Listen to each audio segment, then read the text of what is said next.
आज हम लोग निपटा देंगे पूरी तरह से बिहार स्पेशल और हिंदी को निपटा देंगे। और इसके बाद मैं आपके लिए एक ज्योग्राफी का लेके आऊँगा पूरी की पूरी मैराथन, जिसके अंदर किस ज्योग्राफी का एक एक सब्जेक्ट यानी एक एक टॉपिक आपका क्लियर कर दूंगा एमसीक्यू वाइज। इसके बाद मैं आपका हिस्ट्री के लिए ले आऊँगा और हिस्ट्री भी आपका एक एक करके मैं क्वेश्चन के हिसाब से आपका सारा का सारा कंप्लीट कर दूंगा।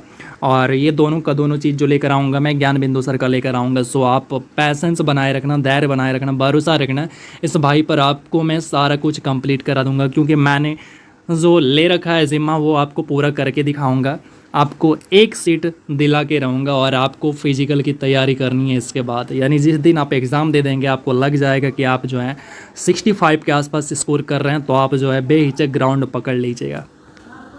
तो चलिए आज निपटाते हैं हम लोग हिंदी को, पहले निपटाएंगे, दैन फिर बिहार स्पेशल जो क्वेश्चन बनते हैं बहुत सारे और जो बने हुए हैं उन सभी को हम लोग निपटा देंगे एक एक करके। तो चलिए, आप लोगों ने अब तक अपना सेंटर देख लिया होगा और आपके ही ज़िले में आपका सेंटर है, सो ये अच्छी बात है। लेकिन जो सेटिंग वेटिंग करते हैं, सेटिंग के भरोसे रहते हैं, थोड़ा सा गलत है हम लोगों के लिए। क्योंकि अगर ज़िले के अंदर सेंटर होता है ना, तो वो कहीं ना कहीं सेटिंग कर लेते हैं। अगर ज़िले से बाहर सेंटर दे दे तो वैसे वो सेटिंग भी ख़त्म हो जाएगा। तो चलिए देखते हैं आज के मैराथन को स्टेट कर। पहला क्वेश्चन है आपके सामने में, मनोयोग का समानार्थी क्या है? तो मनोयोग का जो समानार्थी होता है वो होता है अवधान। ठीक है, तो ऑप्शन नंबर यहाँ पे भी हमारा बिल्कुल राइट आंसर हो जाएगा। अगला क्वेश्चन देखते हैं, अचल का अनेकार्थी शब्द क्या होता है? तो अचल का अनेकार्थी शब्द होता है अटल। अचल मतलब जो कि हिलेगा नहीं, अटल का मतलब भी वही होता है, सेम चीज़। तीसरा क्वेश्चन है यहाँ पे कि कोश का अनेकार्थी शब्द कौन सा नहीं है? कोश का मतलब क्या होता है पता है आपको? कोश का मतलब होता है खजाना। तो यहाँ पे देखते हैं कौन सा आंसर हमारा होना चाहिए। तो देखिए, खजाना, कोश का मतलब खजाना होता है, स्थान होता है, म्यान होता है, ये सारे के सारे सही है। लेकिन ये जो खाली वर्ड है ना, ये चीज़ नहीं होता है इसका मीनिंग। ठीक है, अगला देखते हैं, बहाव शब्द में प्रयुक्त प्रत्यय कौन सा है? प्रत्यय कहाँ पे लगता है? तो प्रत्यय जो है पीछे लगता है। उपसर्ग कहाँ लगता है? तो आगे लगता है। इस तरह के क्वेश्चन आपको आएंगे, आप उस तरह के क्वेश्चन में गलती मत करना। और 1 तारीख से एग्ज़ाम स्टार्ट है, तो मैं आपको जो है 30 तारीख को या 30 तारीख को मैं आपको स्ट्रेटजी बताऊंगा। यूट्यूब के ऊपर एक छोटा सा वीडियो लेकर आऊँगा, जिसमें कि मैं आपको बताऊंगा कि कैसे आपको स्कोर करना है बिल्कुल सेफ तरीके से और कैसे आप रिजल्ट बना पाएंगे। तो चलिए आगे देखते हैं हम लोग, बहाव शब्द में प्रयुक्त कौन सा प्रत्यय है? तो बहाव के अंदर जो है ये बहाव है। ठीक है, तो इसके अंदर क्या है? आव प्रत्यय है। ऑप्शन नंबर सी हमारा यहाँ पे बिल्कुल राइट आंसर हो जाएगा।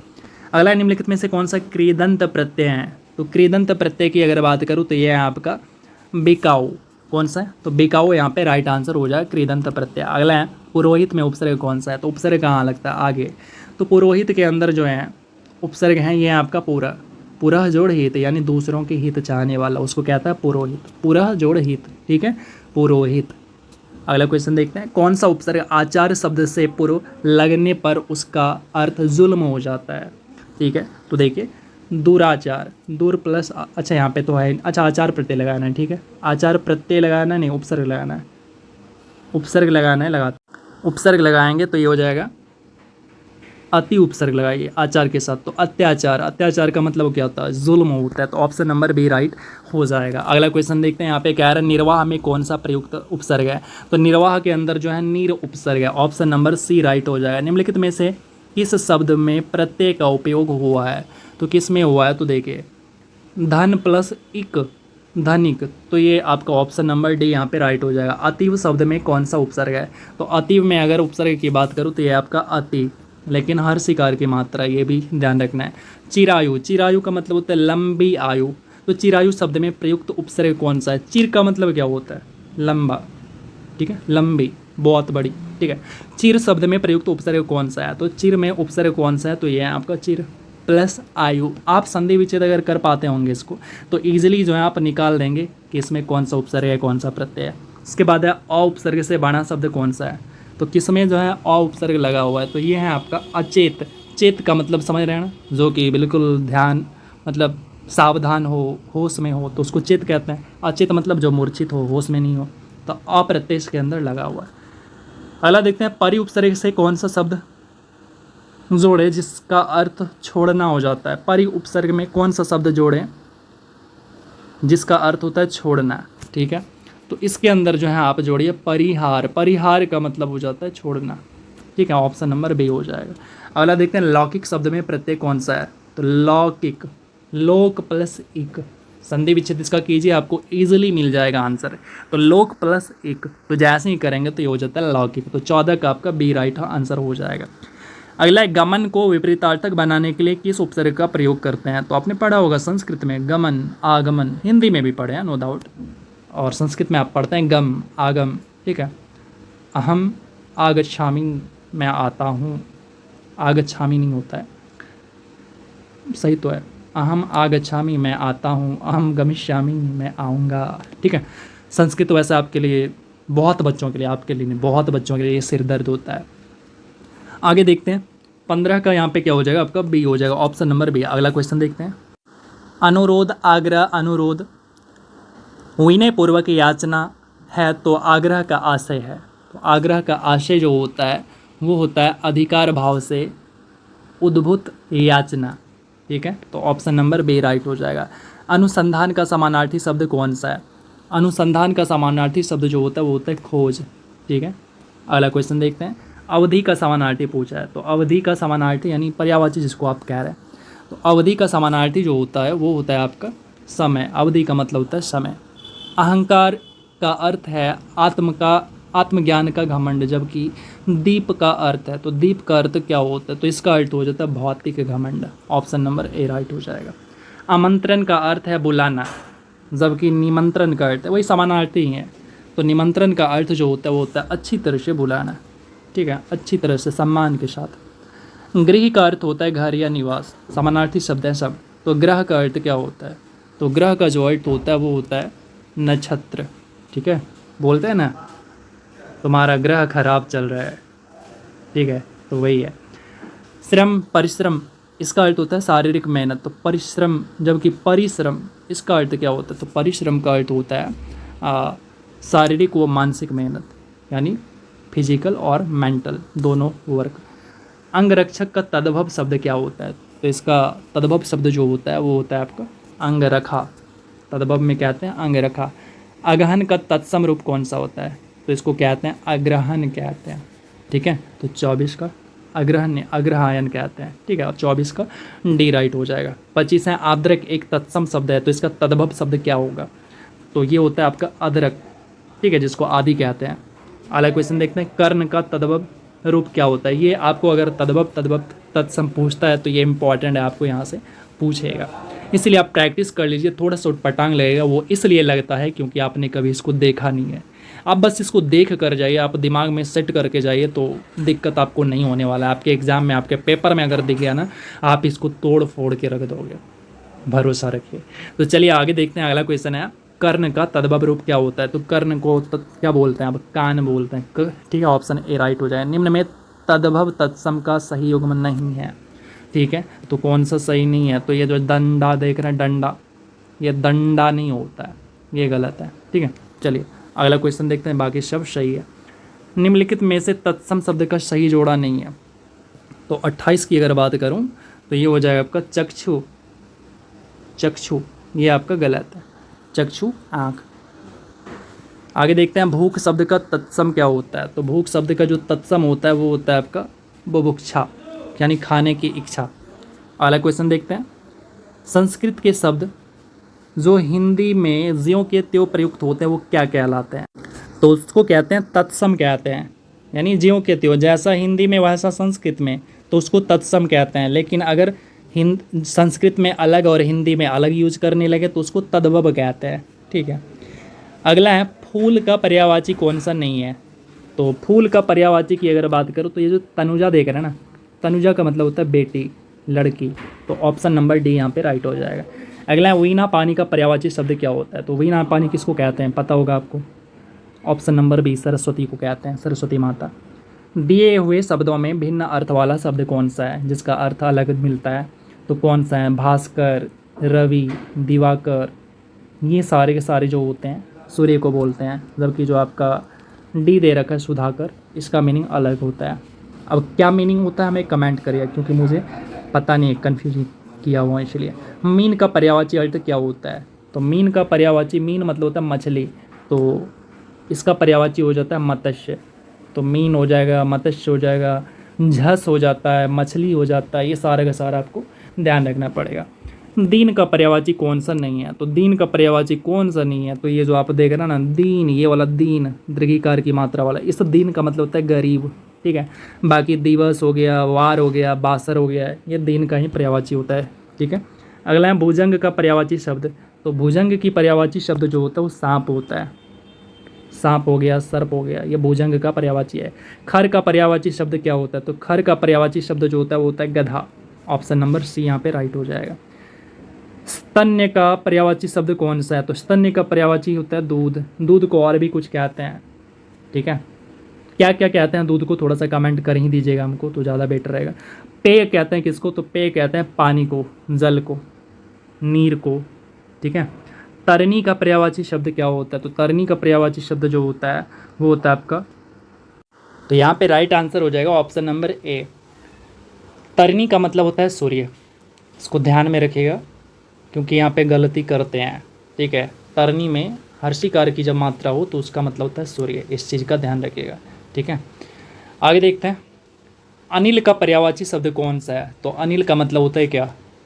अनिल का मतलब होता है हवा। एक होता है अनल, एक होता है अनिल, इस पर भी ध्यान रखिएगा, कन्फ्यूजन होता है यहाँ पे, हो सकता है मुझे कमेंट भी कर दे आप में से बहुत सारे।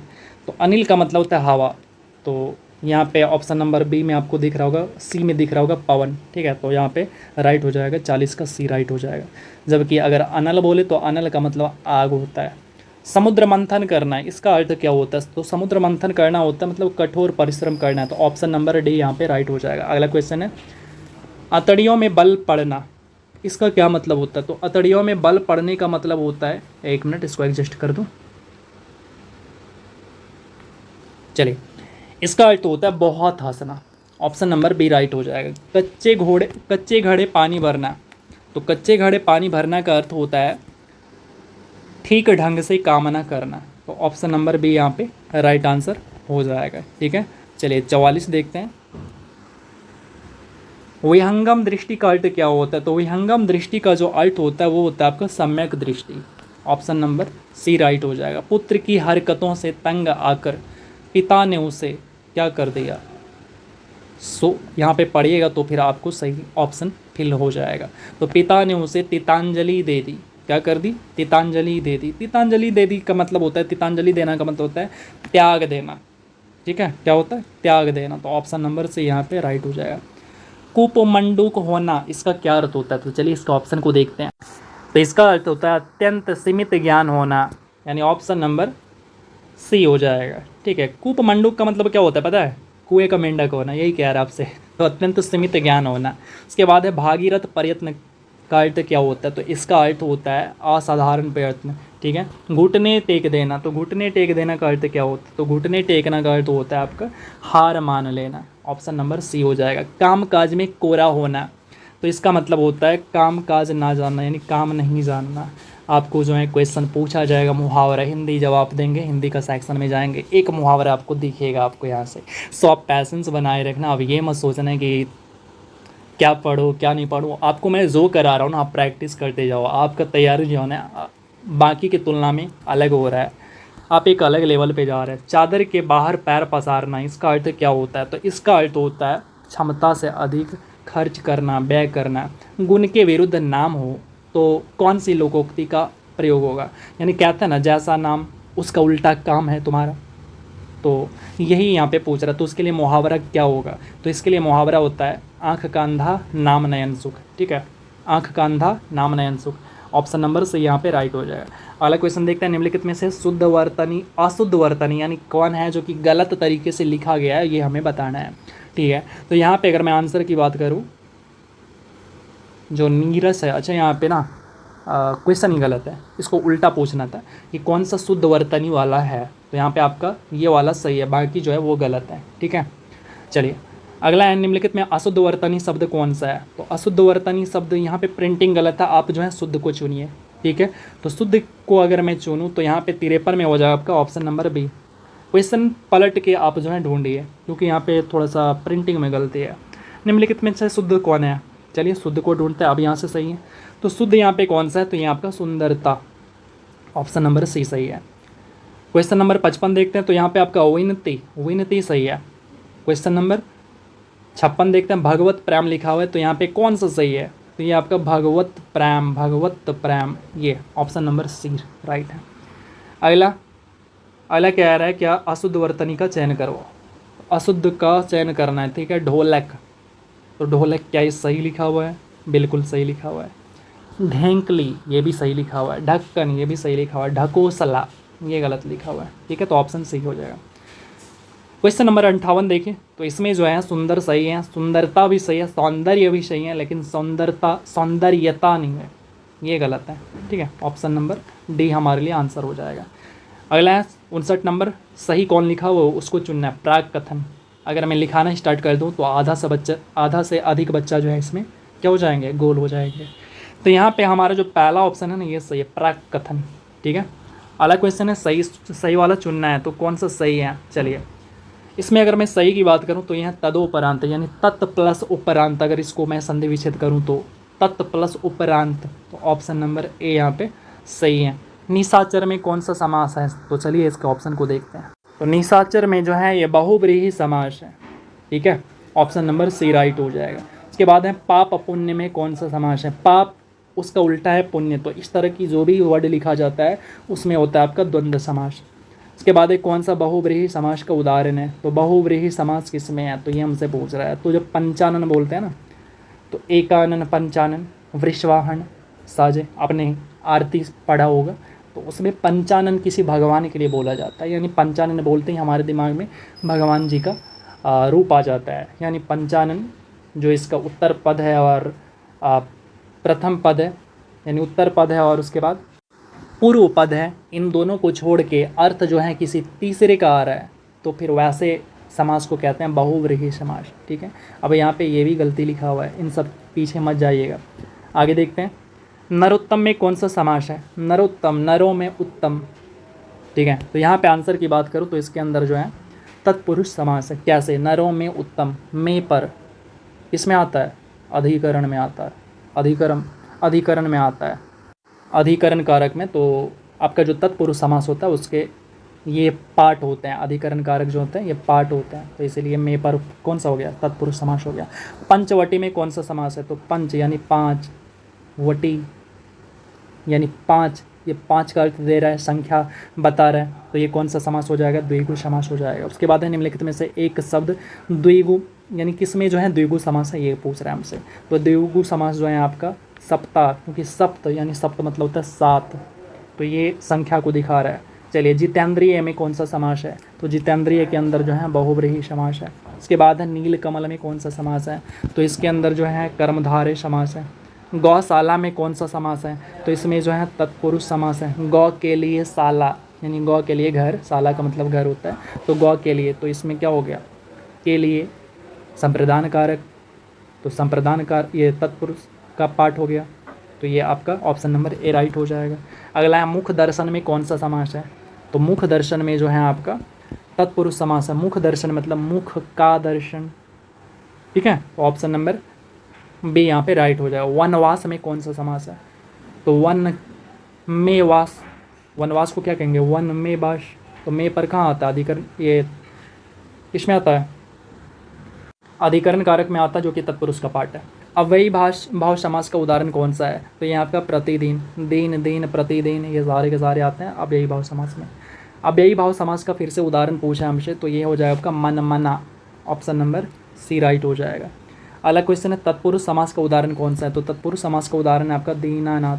कौन सा, दीनानाथ, दीन प्लस अनाथ, दीन प्लस नाथ, यानी गरीबों का नाथ, दीनानाथ, ठीक है।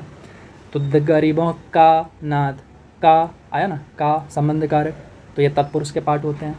जितना भी पार्ट है ना तो वो कारक वाला, वो सारे के सारे तत्पुरुष के अंदर आते हैं। आगे देखें, दीनानाथ में कौन सा समास है, तो अभी हम लोगों ने देखा, तो ये तत्पुरुष समास हो गया, ऑप्शन नंबर सी। तरनी तनुजा तट तमाल तरुवर छाये में कौन सा अलंकार है, तो इसके अंदर जो अलंकार है वो है आपका अनुप्रास अलंकार। कौन सा अलंकार है, अनुप्रास अलंकार है, ठीक है। आगे देखते हैं, चरर मरर खुल गए अरर रवश फूटों में, इसमें कौन सा अलंकार है, तो इसके अंदर जो है आपका अनुप्रास अलंकार है, ठीक है। इसके अंदर क्या होता है, कोई एक जो अक्षर होता है ना वो बार बार रिपीट होता है। आप देखिए 77 के अंदर ता ता ता ता ता हर जगह दिखेगा, तो ये अनुप्रास अलंकार। ठीक है, नीचे देखें यहाँ पे ना आपका र र ये बार बार रिपीट होता है, तो ये अनुप्रास अलंकार हो गया। तो 77 का आपका ए हो गया।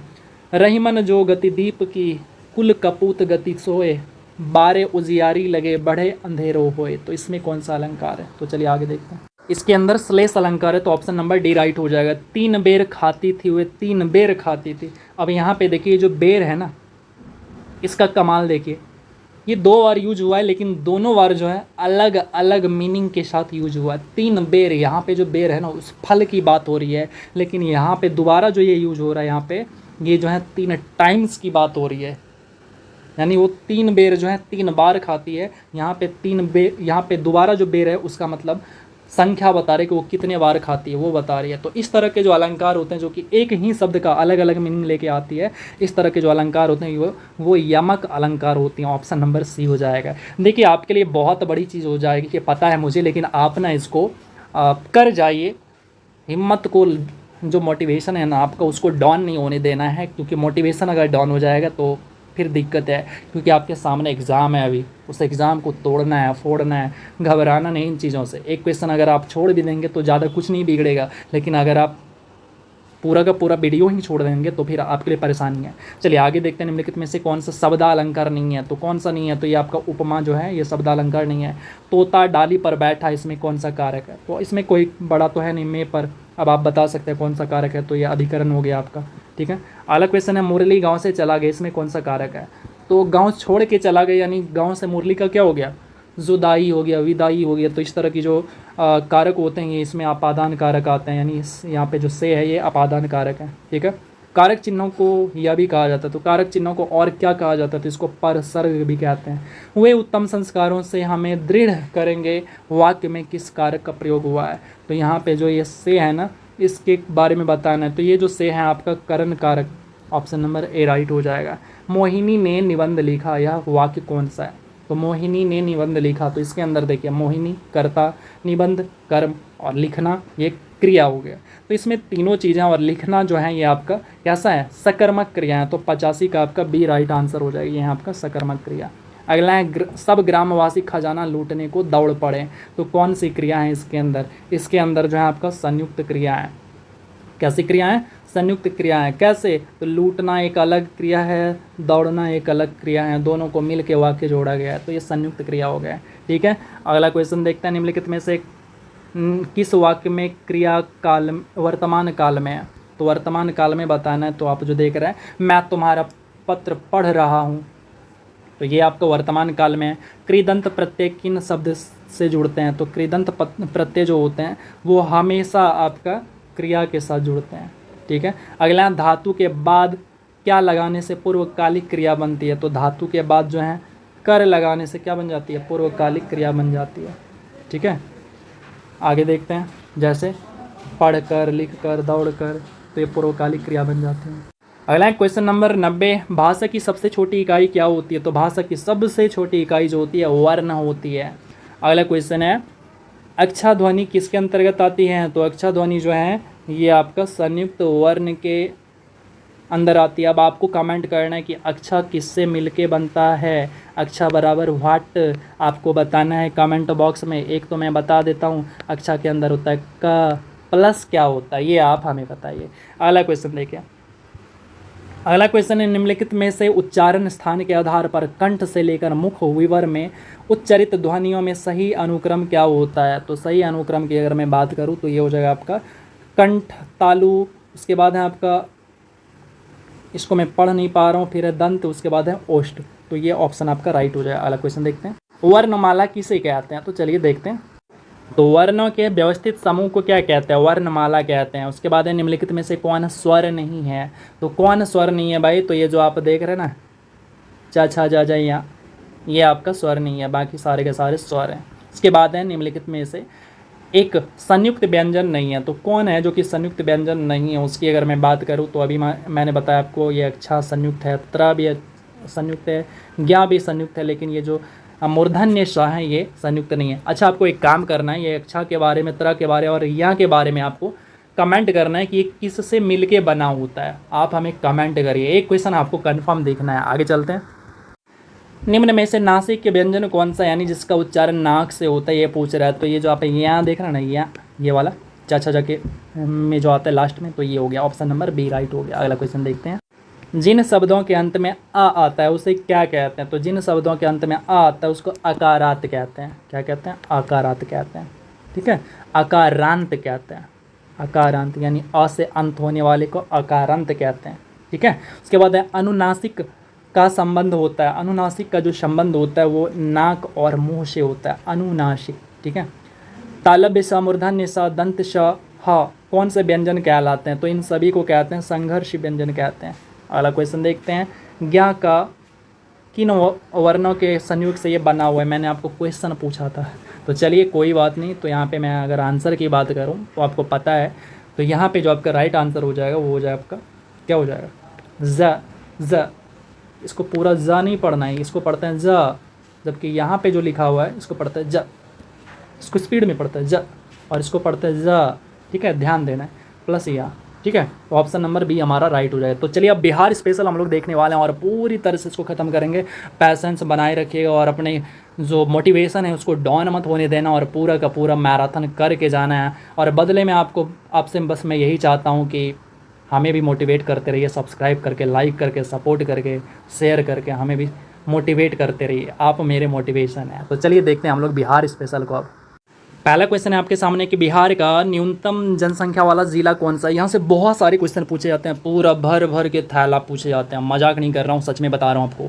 आप एग्ज़ाम दे लीजिए बिहार का कोई सा भी, तो कभी आपको पूछ लेगा बिहार में सबसे बड़ा जनसंख्या के अकॉर्डिंग कौन सा शहर, कौन सा ज़िला, इस तरह से क्वेश्चन पूछे जाते हैं। कभी न्यूनतम, कभी अधिकतम, कभी क्षेत्रफल के अकॉर्डिंग बहुत पूछे जाते हैं। सो आप इसको हल्के में मत लीजिए, आपके एग्जाम में आएगा तो फिर आप ऐसा नहीं कि आप जो है दांत निकाल दिए पूरा, आप पड़ोसी को देख रहे हैं कि भाई वो बनाया क्या, मेरा हेल्प करेगा क्या, वैसा नौबत ही मत आने दो। आप जो है ना इंजन बनने का कोशिश करो, डब्बा कभी भी मत बनो। तो चलिए, बिहार का न्यूनतम जनसंख्या वाला जो जिला है वो है आपका शिवहर जिला, ऑप्शन नंबर बी राइट हो जाएगा। उसके बाद में भारत का सर्वाधिक लिंगानुपात वाला जिला कौन सा है?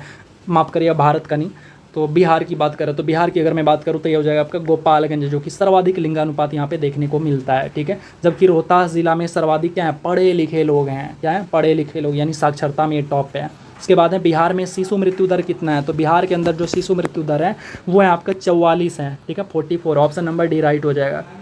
बिहार में अंतर्जातीय विवाह प्रोत्साहन योजना के अंतर्गत कितनी राशि दी जाती है? ठीक है, तो यहाँ पे जो राशि दी जाती है वो दी जाती है टोटल 1 लाख रुपए दी जाती है। ऑप्शन नंबर डी यहाँ पे राइट हो जाएगा। इसका मतलब समझें आप, इसका मतलब होता है कि जैसे मान लीजिए आप जो है ब्राह्मण परिवार से बिलोंग्स करते हैं और आपने क्या किया कि किसी मिडिल कास्ट या लोअर कास्ट में जाके आपने शादी कर लिया, तो उसको कहते हैं क्या? अंतर्जातीय विवाह। या फिर आप लोअर कास्ट से हायर कास्ट में कर लिए, तो यहाँ पे सरकार उसके लिए क्या करती है? प्रोत्साहन देती है। कितने? लाख रुपए। ठीक है, चलिए आगे देखते हैं। लाख रुपए महीना मत समझ लीजिएगा, नहीं तो फिर हर कोई वही करेगा कि चलो भाई नौकरी छोड़ो, शादी कर लो, अपना मंथली मिलते रहेगा, ऐसा नहीं है। आगे देखिए, बिहार की द्वितीय राजभाषा कौन सी है? पहली तो राजभाषा हिंदी है, द्वितीय कौन सी है? तो द्वितीय राजभाषा हमारे यहाँ उर्दू है। ठीक है, ऑप्शन नंबर बी राइट हो जाएगा। बिहार में पहला कांग्रेस अधिवेशन कहाँ पे हुआ था? तो ये बीपीएससी के अंदर क्वेश्चन पूछा गया था। कौन सा बीपीएससी था? तो शायद वो 69वां नहीं, माफ़ करेगा, 67 या 68वां बीपीएससी था वो। ठीक है, उसके अंदर ये क्वेश्चन पूछा हुआ था। तो यहाँ पे अगर मैं आंसर की बात करूँ तो ये हो जाएगा बांकीपुर, यानी पटना। 1922 के अंदर ये हुआ था अधिवेशन। ठीक है, अगला है 1857 की क्रांति का नेतृत्व किसने किया हुआ था? तो 1857 की क्रांति का जो नेतृत्व किया गया था वो किया हुआ था वीर कुंवर सिंह ने, जगदीशपुर से। ठीक है, बिहार का नेतृत्व इन्होंने किया हुआ था जगदीशपुर से, जबकि पटना के अंदर जो है पीर अली ने किया हुआ था। ये मैंने आपको बताया था मैराथन में। ठीक है, आपको बाकी जो है नाना साहब ये पता है आपको, कानपुर, तात्या टोपे भी हो गया। खान बहादुर खान के बारे में बताना है कि इन्होंने कहाँ से नेतृत्व किया हुआ था। अगला क्वेश्चन देखते हैं। बिहार में निम्न हिस्सों में से कौन सा हिस्सा भूतात्विक दृष्टि से अपेक्षाकृत बहुत पुराना है? तो अगर यहाँ पे आंसर की बात करूँ तो यह आपका खड़गपुर की पहाड़ियाँ जो हैं, ऑप्शन नंबर सी यहाँ पे बिल्कुल राइट आंसर हो जाएगा। जूट के उत्पादन में बिहार का कौन सा जिला जो है वो अग्रणी है, यानी सबसे आगे है? तो ये कौन सा है? तो यह आपका कटिहार जिला, ऑप्शन नंबर डी राइट हो जाएगा। उसके बाद पटना हाईकोर्ट की स्थापना कब होती है? तो पटना हाईकोर्ट, ये क्वेश्चन बहुत बार पूछे गए हैं। तो पटना हाई कोर्ट की स्थापना की अगर बात करूँ तो ये आपको 1916 यहाँ पे राइट हो जाएगा, ऑप्शन नंबर ए। बिहार के इन जिलों को उत्तर से दक्षिण में व्यवस्थित करना है, तो आपको ये भी पता होना चाहिए बिहार का चौहद्दी, कि उत्तर से दक्षिण लिखेंगे तो क्या होगा, पूर्व से पश्चिम लिखेंगे तो क्या होगा, वो चीज़ आपको ध्यान में होना चाहिए। तो उत्तर से दक्षिण लिखेंगे तो पहला आ जाएगा सीतामढ़ी, मुजफ्फरपुर, पटना, जहानाबाद, गया, ये हो गया आपका उत्तर से दक्षिण। अब इसी को पलट दीजिए तो दक्षिण से उत्तर, ठीक है। अब आपको पूर्व से पश्चिम याद रखना है। चलिए आगे देखते हैं। 1857 के क्रांति में बाबू कुंवर सिंह ने बिहार के किस क्षेत्र से नेतृत्व किया था, तो आपको पता है किस क्षेत्र से किया हुआ था, तो 12 का आपका क्या हो जाएगा, वो जो जगह है वो हो जाएगा आपका आरा, ठीक है, ऑप्शन नंबर सी, जगदीशपुर, आरा, ठीक है। आगे देखते हैं बिहार में कुल कितने प्रमंडल हैं, तो बिहार के अंदर जो कुल प्रमंडलों की संख्या है वो टोटल कितने हैं, 9 है। तो क्वेश्चन नंबर 14 देखते हैं। बिहार में सड़क पुल निर्माण के लिए सरकार किस कंपनी के साथ अनुबंध किया है, तो बिहार ने जो अनुबंध किया हुआ ये किया हुआ है आपका तांतिया कंस्ट्रक्शन के साथ में, तो ऑप्शन बी राइट हो जाएगा। फानीश्वर नाथ रेणु का जन्म कहाँ पे होता है, तो इनका जन्म जो है ना पूर्णिया के अंदर होता है, फानीश्वर नाथ रेणु का। अच्छा याद कैसे रखिएगा, बड़ा सिंपल है, क्या से, तो अभी बताता हूँ। देखिए फा से फानीश्वर, ये पा फा बा भा का क्या है, यानी पा वर्ग का दूसरा लेटर है, तो पहला लेटर पा से पूर्णिया, ठीक है, याद हो गया। चलिए आगे देखते हैं। बिहार में लगभग कितने क्षेत्र पर कृषि होता है, तो बिहार के अंदर जो है मेनली कृषि ही होता है, तो लेकिन कितना परसेंट, तो 60% क्षेत्र पे जो है कृषि होता है, तो ऑप्शन सी हो जाए। बिहार का अधिकांश क्षेत्र आच्छादित हैं, किससे आच्छादित हैं, तो बिहार का अधिकांश क्षेत्र जो है कचारी मिट्टी से आच्छादित है। एक भारतीय राज्य के रूप में बिहार कब बनता है, तो बिहार को भारतीय राज्य के रूप में जो दर्जा मिलता है वो मिल जाता है आपका 1912 के अंदर में, ठीक है, जबकि 1936 में जो है बिहार से उड़ीसा को अलग किया जाता है और 2000 के अंदर बिहार से झारखंड को अलग किया जाता है, ठीक है। अगला देखते हैं, बिहार राज्य का विभाजन कर झारखंड कब बनाया जाता है, तो देखिए झारखंड वाला भी क्वेश्चन आ गया, ये भी पूछे जाते हैं ना, तो ये नवंबर 2000 में किया जाता है, तो नवंबर 2000 यानी एग्जैक्ट अगर मैं बात करूँ तो 15 नवंबर 2000 में, जबकि 2000 के अंदर 3 राज्य को डिवाइड किया जाता है, एक तो उत्तराखंड, दूसरा बिहार, और तीसरा कौन सा राज्य है भाई, ज़रा बताइएगा कमेंट में, मैं थोड़ा सा दिमाग से वो स्लिप हो गया मेरा, तो तीसरा कौन सा राज्य है। आगे हैं 1919-20 में दरभंगा किसान आंदोलन के प्रमुख नेता कौन थे, तो इसके जो प्रमुख नेता थे वो थे Sahajanand Saraswati, option number B right हो जाएगा। इसके बाद है बिहार धारणीय विकास संबंधित बोर्ड, बिहार धारणीय विकास से संबंधित बोर्ड कौन सा है, तो ये कौन सा बोर्ड है, तो योजना और विकास विभाग, तो ऑप्शन नंबर ए यहाँ पे राइट हो जाए। उसके बाद है बिहार के कितने प्रतिशत भूभाग पर अति सघन वन है, यानी बहुत घना वन है, तो ये है आपका टोटल 0.35% भाग पर ही बहुत घना जंगल है, इसके अलावा नहीं है, ठीक है, यानी 1% क्या, आधा से भी कम हो गया। बिहार पर बख्तियार खिलजी के हमले का पहला विवरण कहाँ से प्राप्त होता है, तो ये पहला विवरण जो देखने को मिलता है, ये देखने को मिलता है तबकात नासिरी से, ऑप्शन नंबर बी राइट हो जाएगा। बिहार के किस ज़िले में तेलहर कुंड जलप्रपात है, तेलहर कुंड जलप्रपात की अगर बात करूँ तो यह आपका कैमूर ज़िले में अवस्थित है। उसके बाद है बिहार के किस ज़िले में सबसे अधिक सोने का भंडार है, तो ये जमुई है, ये आपका दरोगा के अंदर जो मैन दरोगा 2213 था उसमें पूछा गया सवाल था, और बीपीएससी के अंदर मैच करने वाले में ये सवाल था, ठीक है, तो जमुई के अंदर सबसे ज़्यादा सोने की भंडार है। अगला क्वेश्चन है बिहार के किस ज़िले को सिल्क सिटी के नाम से भी जानते हैं, तो सिल्क सिटी का नाम से ये जो यहाँ से बिलोंग्स करते होंगे उनको पता होगा, भागलपुर। भागलपुर का जो मैनली एरिया है वो कौन सा है, तो नाथनगर का जो एरिया है वो मैनली है। चंपानगर आपने सुना होगा, बहुत फेमस है, ठीक है। तो देखिए बिहार के आर्थिक सर्वेक्षण 2021-22 के अनुसार गलत कथन का चयन कीजिए, तो चलिए इसके ऑप्शन को देखते हैं। तो यहाँ पे जो गलत कथन है वो है आपका ऑप्शन नंबर सी, ये गलत है, ठीक है। बिहार में प्राथमिक क्षेत्र में 2.8% की दर से वृद्धि हुई, ये गलत है। अच्छा एग्जैक्ट कितना हुआ वो हमें कमेंट कर दीजिएगा गूगल करके थोड़ा। उसके बाद शहरीकरण के बढ़ते स्तर के अनुसार बिहार के निम्न जिलों का सही क्रम चुनना है, यानी सबसे ज़्यादा जो शहरीकरण हुआ उसका क्रम बताना ये पूछा है। तो इसका क्रम जो है सबसे ज़्यादा शहरीकरण नालंदा में होता है, उसके बाद मुंगेर में, उसके बाद पटना के अंदर होता है, क्योंकि पटना जो है ना ऑलरेडी पहले से क्या है शहरीकृत हैं, तो वो धीरे धीरे मतलब वहाँ पे कम ही तो होता जाएगा, शहरीकरण तो वहाँ पे मैक्सिमम है। तो उसके बाद नालंदा में सबसे तेज़ी से होता है, फिर मुंगेर में होता है, एंड देन फिर कहाँ पे, पटना में देखने को मिलता है। ऑप्शन नंबर डी यहाँ पे राइट हो जाएगा। अगला क्वेश्चन देखते हैं। वित्तीय वर्ष 2022-23 के लिए राजकोषीय घाटा बिहार के जीएसडीपी का डैश होने का अनुमान है, तो कितना प्रतिशत होने का अनुमान है, तो ये है आपका 3.47 होने का अनुमान है, ऑप्शन नंबर बी राइट हो जाएगा। प्रति व्यक्ति आय यानी पर कैपिटा इनकम के अवरोही क्रम में बिहार के ज़िलों का क्रम बताना है। अवरोही क्रम में यानी घटते क्रम में, ठीक है, अवरोही क्रम, आरोही क्रम। तो यहाँ पे अगर मैं आंसर की बात करूँ तो ये हो जाएगा आपका नवादा पहला, उसके बाद किशनगंज, देन फिर पूर्वी चंपारण एंड देन फिर अररिया एंड देन शिवहर। तो ऑप्शन डी यहाँ पे राइट होगा। आज़ाद दस्ता बिहार के किस आंदोलन के दौरान सक्रिय रहा था? ये भी क्वेश्चन पूछा गया था। तो ये हो जाएगा आपका भारत छोड़ो आंदोलन के दौरान, यानी ऑप्शन सी राइट हो जाएगा। बिहार से किसे 2022 में दादा साहब फाल्के भारतीय टेलीविज़न पुरस्कार से सम्मानित किया गया था? तो ये किया गया था दीप श्रेष्ठ को। ऑप्शन ए राइट हो जाएगा। बिहार में ऑपरेशन प्रहार किससे संबंधित है? इससे पहले जो पूछा गया था बिहार पुलिस के अंदर, वो पूछा गया था मिशन इंद्रधनुष किससे संबंधित है, ठीक है। तो आपसे कोई सा भी पूछा जा सकता है एक, तो इसको भी ध्यान रखना है ऑपरेशन को। तो यहाँ पे अगर मैं आंसर की बात करूँ तो ये हो जाएगा आपका ऑप्शन नंबर सी। बिहार में ऑपरेशन प्रहार जो है शराबबंदी से संबंधित है, ठीक है। अगला क्वेश्चन देखते हैं, निम्नलिखित में से किसने बिहार में गिद्ध संरक्षण योजना की शुरू की है? तो किसने किया हुआ है? तो यहाँ पे 34 की बात करूँ तो ये हो जाएगा आपका वाल्मीकि बाघ संरक्षित क्षेत्र के अंदर है, ठीक है। ऑप्शन नंबर बी राइट हो जाएगा। उसके बाद है 2019 में बिहार में मानव विकास सूचकांक का वैल्यू कितना था? तो यहाँ पे था टोटल, अगर ऑप्शन के अकॉर्डिंग बात करूँ तो यहाँ पे कोई वैल्यू जो है बिहार के लिए सही नहीं था, ठीक है। ऑप्शन नंबर डी हो जाएगा। तो बिहार में कितना था HDI 2019 में एग्जैक्टली? तो ये कमेंट कीजिएगा, गूगल कीजिए और कमेंट कीजिए। हालांकि आपको जो है 2001 अभी जो करंट वाला है वो भी ध्यान में रखना है। 2021-22 के दौरान बिहार में राजकोषीय घाटा किस प्रकार अनुमानित है, यानी कितना है? तो यहाँ पे अगर आंसर की बात करूँ तो ये हो जाएगा आपका 22,511 crore. Option number A right हो जाएगा। राजकोषीय घाटा बिहार का 2021-22 के दौरान। बिहार विधान परिषद की पहली बैठक किस वर्ष बुलाई गई थी? तो पहली बैठक जो बुलाई गई थी ये 1913 के अंदर, जबकि 1916 के अंदर क्या हुआ था? पटना हाईकोर्ट की स्थापना हुई थी। आप रिलेट करके पढ़िए, आपका काम बनेगा।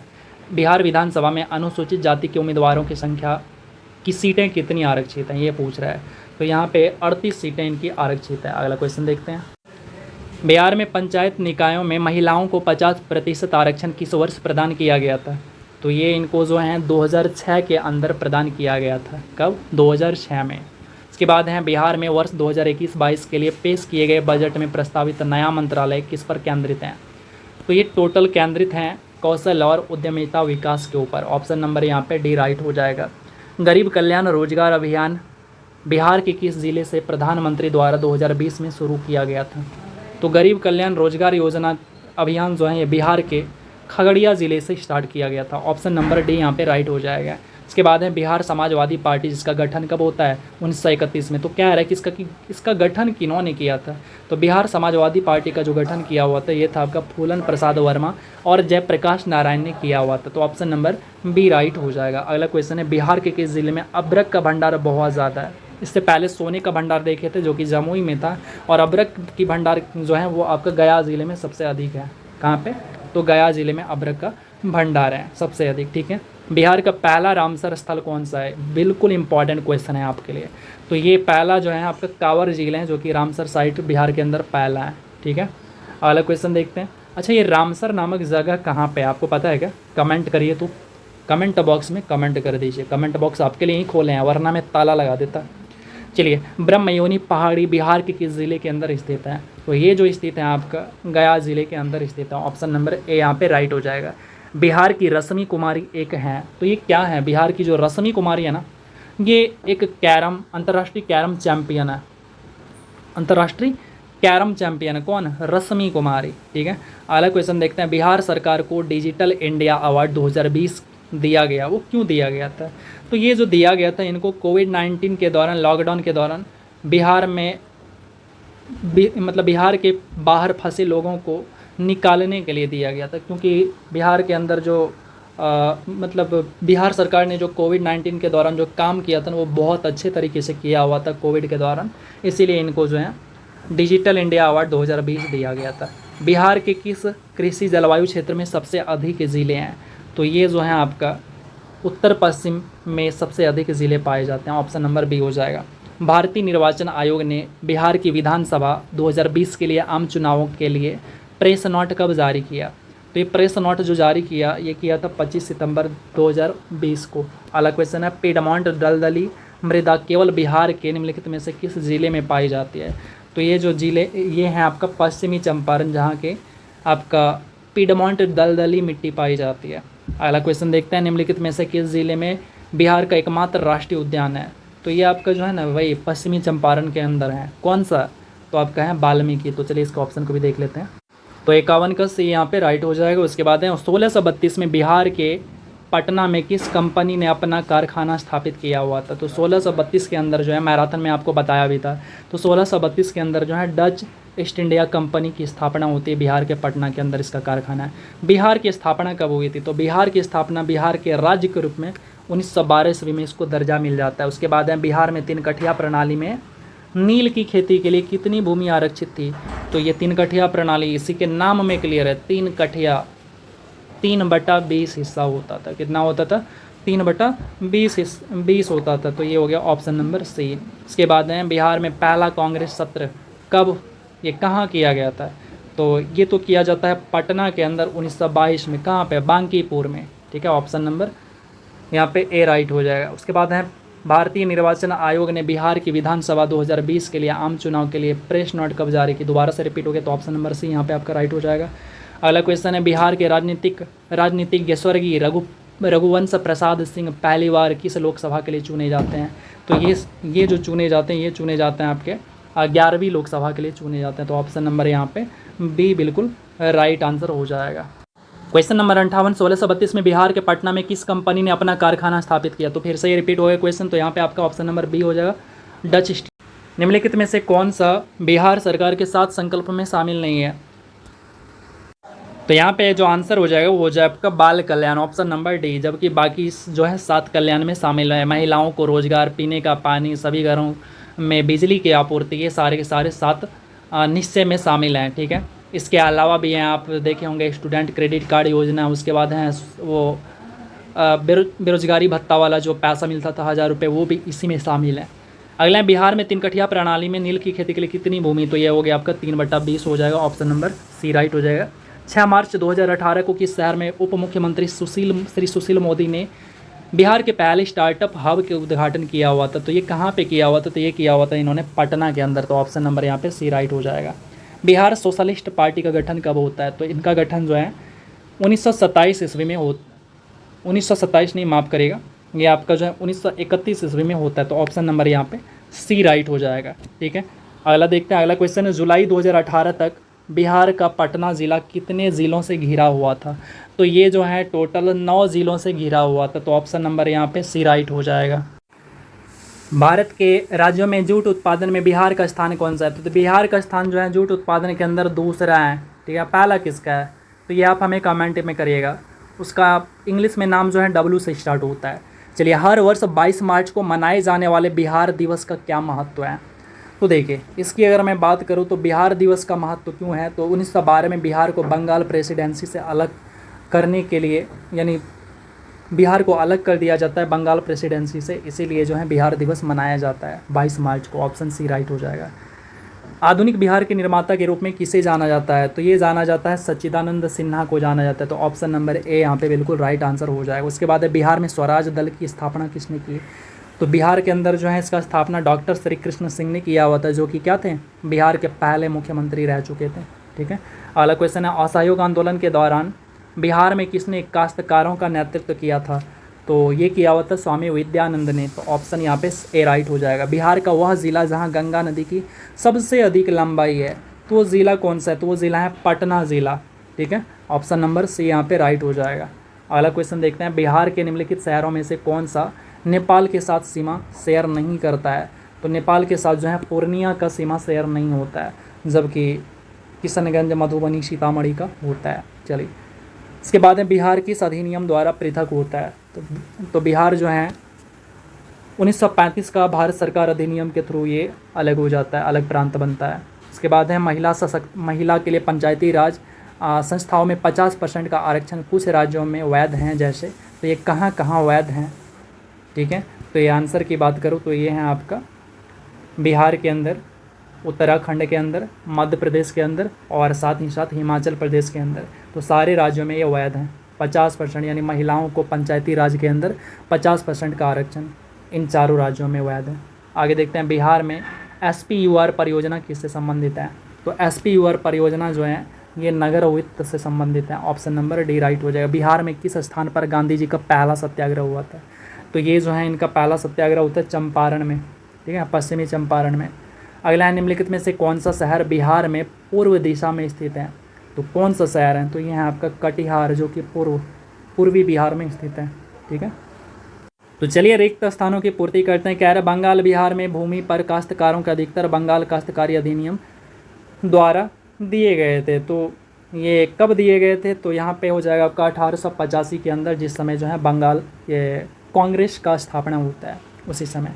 उसके बाद है निम्नलिखित में से कौन बिहार के नेता किसान नेता थे। किसान नेता की बात हो रही है, तो यहाँ पे अगर मैं किसान नेता की बात करूँ तो ये है आपका बिहार का कह रहा है, तो ये है सिर्फ आपका स्वामी सहजानंद, आपका बिल्कुल राइट आंसर हो जाएगा, ठीक है, ऑप्शन नंबर डी। उसके बाद है बिहार के किस ज़िले में साक्षरता दर सबसे अधिक है।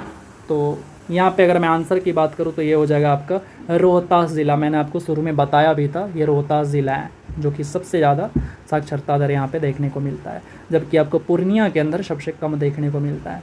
लेकिन अब वो भी धीरे धीरे क्या हो रहा है, रिकॉर्ड उनका चेंज हो रहा है। बिहार के किस अर्थशास्त्री को पद्मश्री 2022 से सम्मानित किया गया। तो ये हैं आपका डॉक्टर शैबाल गुप्ता। तो ऑप्शन नंबर बी राइट हो जाएगा। बिहार के किन शहरों को स्मार्ट सिटी मिशन के लिए चुना गया। तो यहाँ पे कौन कौन सा शहर हैं जो कि स्मार्ट सिटी में आते हैं। तो ये आपका पटना है, भागलपुर है, मुजफ्फरपुर है और बिहार शरीफ है। तो ये 4 हैं जो कि ये क्या कहते हैं स्मार्ट सिटी में शामिल है। इसके बाद है बिहार पंचायती राज अधिनियम किस वर्ष अधिनियमित किया गया। तो ये किया गया था 2006 के अंदर। ऑप्शन नंबर सी राइट हो जाएगा। बिहार में कितने कृषि जलवायु क्षेत्र की पहचान की गई है। तो ये की गए हैं टोटल जो है 4। ऑप्शन नंबर यहाँ पे राइट हो जाएगा बी। बिहार के किस ज़िले में विराट रामायण मंदिर का निर्माण किया जा रहा है। तो यहाँ पे अगर आंसर की बात करूँ तो यहाँ आपका पूर्वी चंपारण बिल्कुल राइट आंसर हो जाएगा, ठीक है। क्वेश्चन नंबर 84 देखते हैं। यहाँ पे 11 अक्टूबर 2022 में केंद्रीय गृह मंत्री अमित शाह ने बिहार के सीताबदियारा में उनके पैतृक गांव में एक समाजवादी आइकन को उनकी जयंती पर पुष्पांजलि अर्पित की और उनके जन्म स्थान पर 14 फीट ऊंची प्रतिमा का अनावरण किया। निम्नलिखित में से वह व्यक्ति कौन है, वह व्यक्तित्व कौन है, ये पूछ रहा है हमसे। तो ये व्यक्तित्व कौन है, वो व्यक्ति कौन है, तो वह है आपके जयप्रकाश नारायण, ठीक है, ऑप्शन ए राइट हो जाएगा। बिहार राज्य योजना बोर्ड का गठन निम्नलिखित में से किस वर्ष किया गया था। तो ये किया गया था 1972 के अंदर में। ऑप्शन बी राइट हो जाएगा। निम्नलिखित में से कौन सा बिहार विधानसभा के वर्तमान अध्यक्ष हैं। तो बिहार विधानसभा के वर्तमान में जो अध्यक्ष हैं वो हैं अवध बिहारी चौधरी, यानी बिहार के हैं तो बिहारी नाम से याद रख सकते हैं, ठीक है। बिहार में प्रथम बाघ अभ्यारण्य कौन सा था। तो चलिए ऑप्शन को देखते हैं। तो ये एकमात्र है बिहार के अंदर वाल्मीकि राष्ट्रीय उद्यान जो कि पश्चिमी चंपारण में पाया जाता है। और पश्चिमी चंपारण जो है आपका क्षेत्रफल के अनुसार सबसे बड़ा जिला भी है, ये भी ध्यान में रखना है। उसके बाद है बिहार में विष्णु पद मंदिर किसके द्वारा निर्माण किया गया था, किसके द्वारा बनाया गया था। तो ये बनाया गया था आपका रानी अहिल्याबाई के द्वारा। अगला क्वेश्चन देखते हैं। बिहार का कौन सा जिला चावल का सबसे बड़ा उत्पादक है। तो चावल का सबसे बड़ा उत्पादक बिहार के अंदर है रोहतास। एक तो चावल का भी उत्पादन सबसे ज़्यादा और पढ़े लिखे भी लोग सबसे ज़्यादा है। मौजूदा कीमत पर बिहार का सकल घरेलू उत्पाद क्या है। तो बिहार का सकल घरेलू उत्पाद है आपका 745.31 हज़ार करोड़। ऑप्शन सी राइट है। इसके बाद है बिहार लोक सेवा यानी BPSC आयोग का गठन कब होता है। तो BPSC आयोग का गठन जो है 1949 ईस्वी में होता है, ठीक है। अगला क्वेश्चन है बिहार राष्ट्रभाषा परिषद का गठन कब किया गया था। तो ये गठन जो है किया गया था जाके 1950 के अंदर। तो ऑप्शन नंबर यहाँ पे सी बिल्कुल राइट आंसर हो जाएगा। निम्नलिखित में से कौन सा बिहार मानवाधिकार आयोग के अध्यक्ष हैं। तो कौन है अध्यक्ष। तो ये है आपका विनोद कुमार सिन्हा। तो ऑप्शन नंबर बी राइट हो जाएगा। देख रहे हो ना विनोद, किसको देख रहे हैं, बिहार मानवाधिकार आयोग को, ठीक है। बिहार के बाद आज़ादी के बाद बिहार में पंचायती राज का पहला अधिनियम किस वर्ष पेश किया गया था। तो ये किया गया था 1947 में। इसके बाद है निम्नलिखित में से बिहार का कौन सा जिला गेहूं का सबसे बड़ा उत्पादक है। तो गेहूं का सबसे बड़ा उत्पादक जिला जो है ये है रोहतास। रोहतास का काफ़ी अच्छा खासा रिकॉर्ड है, यानी चावल और गेहूं दोनों का रिकॉर्ड किसके पास है, रोहतास के पास है। बिहार छात्र सम्मेलन 16वां सत्र निम्नलिखित में से किस वर्ष हजारीबाग में आयोजित की गई थी। ये भी क्वेश्चन पूछा गया था BPSC के अंदर, वो 2 क्वेश्चन। तो इसकी अगर मैं आंसर की बात करूँ तो ये हो जाएगा आपका 1921। ऑप्शन नंबर सी राइट हो जाएगा। बिहार के 110वें स्थापना दिवस 2022 में विषय वस्तु क्या थी, यानी इसकी थीम क्या थी, ये कह रहा हमसे। तो ये थीम था जल जीवन हरियाली। ऑप्शन नंबर सी राइट हो जाएगा। सुभाष चंद्र बोस के नेतृत्व में एक अखिल भारतीय समझौता विरोधी सम्मेलन बिहार में निम्नलिखित में से किस स्थान पर आयोजित की गई थी। तो ये की गई थी रामगढ़ में। कहाँ पे? रामगढ़ में। ठीक है, चलिए अगला क्वेश्चन है, निम्नलिखित में से कौन बिहार में सर्च लाइट समाचार पत्र के संपादक हैं। तो सर्च लाइट का जो संपादक हैं वो हैं आपका मुरली मोहन प्रसाद। ठीक है, अगला क्वेश्चन देखते हैं हम लोग। 1937 में बिहार में पहला भारतीय मंत्रालय किसके नेतृत्व में अस्तित्व में आया। तो चलिए इसके ऑप्शन को देख। तो राइट आंसर हो जाएगा मोहम्मद यूनुस। तो यहाँ पे हमारे जो मैराथन है वो आपका बिहार स्पेशल प्लस हिंदी का ये कंप्लीट हो जाता है। ये क्लास जो है ना आपको एक अलग लेवल पे लेके जा रहे हैं मैराथन। आप जो है जितना बार हो सके रिवीजन करिए, सब्जेक्ट वाइज रिवीजन करिए। और इसीलिए मैं क्या कर रहा हूँ, आपके लिए सब्जेक्ट वाइज ही मैराथन ला रहा हूँ बार बार। और इसके बाद मैं संडे तक आपके लिए एक ज्योग्राफी का बहुत बड़ा मैराथन लेकर आऊँगा, जो कि आपका कंप्लीट जितने भी चैप्टर हैं सारे चैप्टर उसमें कवर होंगे। चैप्टर वाइज आपको मैं करा दूँगा पूरा ज्योग्राफी, हिस्ट्री भी करा दूँगा और साइंस भी थोड़ा और करा दूँगा, ताकि आपका तैयारी जो है ना एक अलग लेवल पे हो। तो चलिए मिलते हैं फिर अगले वीडियो में। लव यू ऑल, और सपोर्ट बनाए रखिएगा, सब्सक्राइब कर लीजिए। और इसी तरह के वीडियो आपको बहुत सारे मिलते रहेंगे, क्योंकि मैंने जो टारगेट लिया है कि आपको एक सीट दिलाना है, तो वो दिला के ही रहूँगा। बस आप मेहनत करते रहिएगा मेरे साथ में। तो चलिए मिलते हैं फिर अगले वीडियो में, तब तक के लिए लव यू ऑल।